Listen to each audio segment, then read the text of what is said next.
AIMIM प्रमुख असदुद्दीन ओवैसी ने कांग्रेस पर तीखा हमला बोला है। उन्होंने आरोप लगाया है कि कांग्रेस ने गैर कानूनी गतिविधियां रोकथाम अधिनियम यानी यूएपीए के सख्त प्रावधानों को मजबूत करने में भूमिका निभाई। ओवैसी ने कहा कि जब पी चिदंबरम केंद्रीय गृह मंत्री थे तब कांग्रेस ने यूएपीए में संशोधन किए, जिसके कारण विचाराधीन कैदियों को लंबे समय तक जेल में रखा जा रहा है, जिसमें उमर खालिद और शर्जील इमाम भी शामिल हैं। धुले में एक कार्यक्रम में बोलते हुए ओवैसी ने कहा, सुप्रीम कोर्ट ने 2 विचाराधीन आरोपियों को जमानत नहीं दी और कोर्ट ने जमानत न देने की वजह भी बताई। यूपीए सरकार के दौरान यूएपीए में संशोधन किया गया था और उसमें आतंकवाद की परिभाषा शामिल की गई थी। असदुद्दीन ओवैसी ने कहा कि लोकसभा में पहले दिए गए अपने भाषण में उन्होंने यूएपीए के कुछ प्रावधानों पर सवाल उठाए थे और उन्हें सब्जेक्टिव बताया था।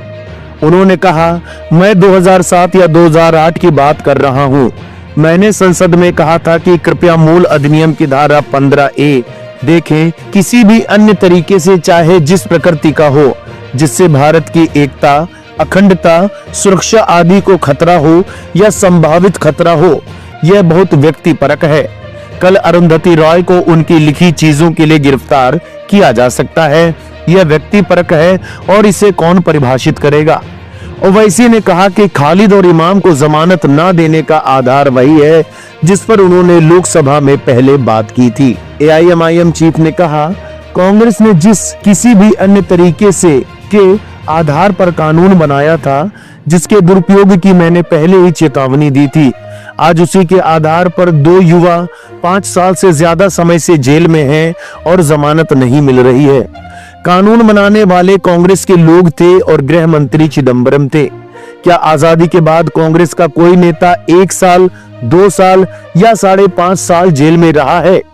ओवैसी ने यूएपीए की धारा 43D का जिक्र किया, जो चार्जशीट दाखिल होने से पहले 180 दिनों तक हिरासत की अनुमति देती है। ओवैसी ने दावा किया कि अल्पसंख्यकों के मामले में इसकी अधिकतम अवधि का नियमित इस्तेमाल होता है। उन्होंने कहा, मेरे इस भाषण में लोकसभा में रिकॉर्ड है, मैंने धारा 43D के तहत 180 दिनों की हिरासत की बात की थी। मैं पूरे आत्मविश्वास के साथ कह सकता हूं कि अल्पसंख्यकों को गिरफ्तार करने वाले 100% मामलों में उन्हें चार्जशीट से पहले 180 दिनों तक हिरासत में रखा जाएगा। मैंने कहा था कि जमीनी हकीकत और उम्मीद में बहुत फर्क है। वर्दीधारी व्यक्ति के मन में नफरत की भावना होती है। यह मुस्लिम अल्पसंख्यकों के अनुसार एक सच्चाई है। मैं पूरे भरोसे के साथ कह सकता हूं कि उन्हें 180 दिनों के लिए हिरासत में रखा जाएगा। इस खबर के बारे में आपका क्या कहना है, हमें कमेंट बॉक्स में जरूर बताएं।